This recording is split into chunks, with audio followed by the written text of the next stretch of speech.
जड़वत रात भर असहाय राजा भित्ति का आश्रय लेकर बैठे रहे धरती पर, यह कहकर कि अब राज पलंग का भी तो अधिकार नहीं रहा। जब मैं राजा ही नहीं हूं तो इस राजशैया पर भी कैसे लेटूं? जब मैं राजा ही नहीं हूं तो मैं फिर सिंहासन पर कैसे बैठूं? जब मैं राजा ही नहीं रहा तो मैं इन सारी सुविधाओं को कैसे भोगूं? धरती पर बैठ गए।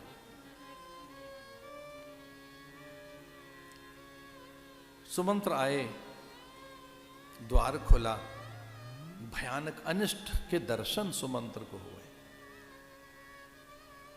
औंधे स्वर्ण कलश टूटे, मृत्तिका कलश घट, बंधनवार किसी ने नौच दिए हों, निर्दयता के साथ किसी ने सारे वस्त्र आभूषण फेंक दिए हों। एक अमंगल, अनिष्ट, अपशगुन सुमंत्र को दिखा अंतःपुर में। भयभीत है सुमंत्र। दशरथ के मुंह से निकला, राम देखी व्याधि साध नृप पर उधरुन धुनि माथ, कैत परम आरती वचन राम रघुनाथ। हे रघुनंदन, हे राम, हे रघुनंदन। पूछा कैकई से कि हुआ क्या है राजा को? ये इतनी व्याधि में, इतने शोक में, इतने दुख में, ऐसी भयानक दुर्दशा राजा की, कोई रोग हो गया क्या? इन्हें हुआ क्या? मति भ्रम हो गया? मानसिक व्याधि कोई प्रचंड इतनी कि राजा रोदन क्यों कर रहे हैं? हुआ क्या है इन्हें? इन्हें व्याधि है कोई? क्या हुआ क्या है? हे रानी, इनको क्या हुआ? बोले इन्हें एक रोग हो गया है। क्या रोग है? बोले राम ही रोग है इनका, वो इनकी औषधि है, वो इनकी व्याधि है। इनकी व्याधि राम है, ये राम के कारण विचलित हैं, राम ही इनके दुख का कारण है। बुलाओ राम को। आए राम।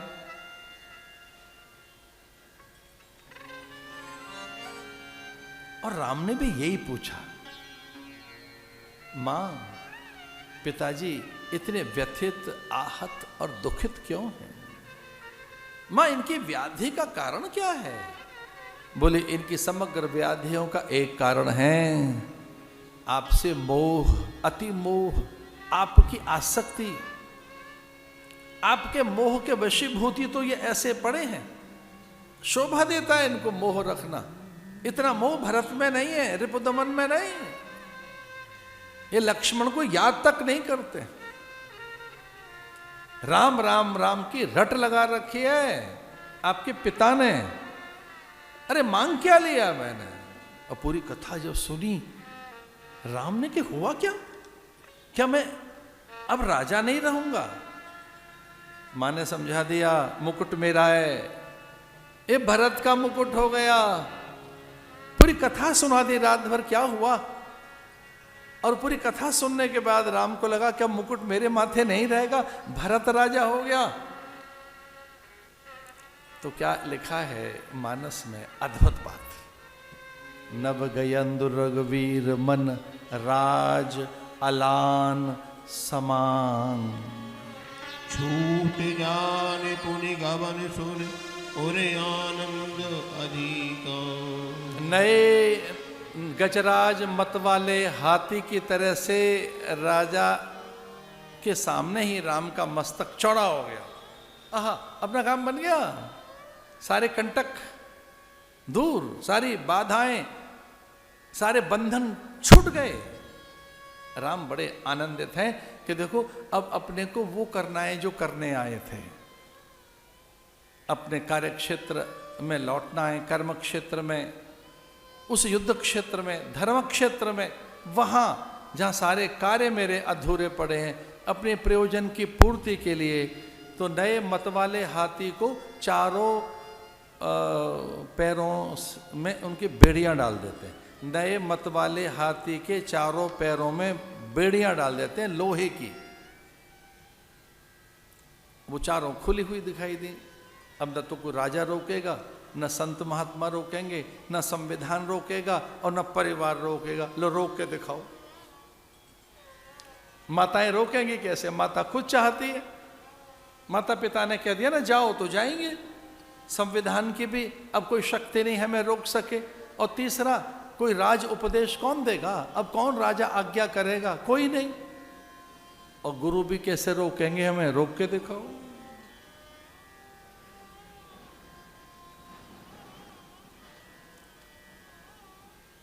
पिताजी को प्रणाम किया, मां को।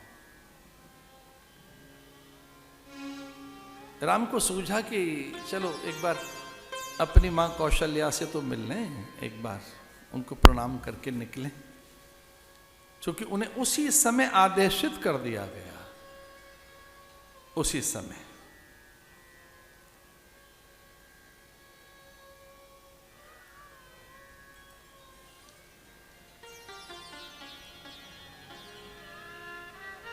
कौशल्या अनभिज्ञ है, कहते हैं भोर हो चुकी थी, सूर्य निकल आया था। एक अवसर और हो सकता है। सुमंत्र भागे चले गए थे। एक अवसर और है कि राम को रोका जा सकता है, कैकेयी को मनाया जा सकता है। अभी किसी को पता नहीं है। एक अवसर अभी हाथ में। कैकेयी जिसकी सुनती है वो गुरु पत्नी है, अरुंधति।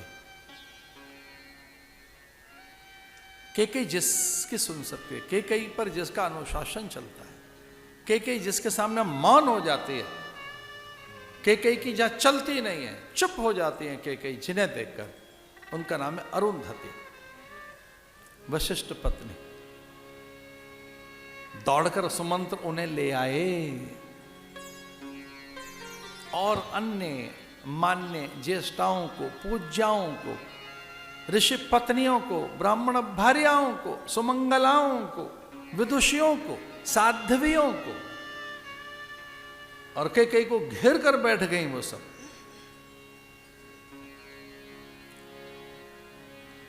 शिव दधीच हरिचंद कहानी, एक एक सन कहीं बखान। अरुंधति समझाने लगी कि किसी को नहीं पता अभी तक, केवल सुमंत्र को पता है, कुछ दो चार हम हैं, हमें पता है। राम को तो मनाया जा सकता है, तू वापस ले अपने वचन। और ये वचन तो वापस ले ही सकती है ना, वनवास का, राज्य का, भले ही वचन वापस न ले। कैकेयी जड़वत मौन होकर बैठ गई। कैकेयी ने आंखें बंद कर ली। व्याधि असाध्य, ये जानकर के अब व्याधि असाध्य है। अब ये जो रोग है ना, इसकी कोई औषधि ही नहीं। अब ये मौन हो गई है। चलिए आइए।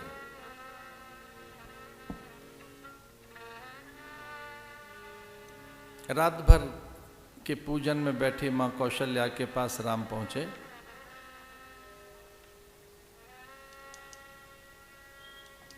मुख प्रसन्न चित्त चौगुन चाओ, मिटा सोच जन राखे राम। मुख प्रसन्न, राज्य चला गया है और राम के मुख पे प्रसन्नता है, लेकिन चित्त में चौगुना चाओ।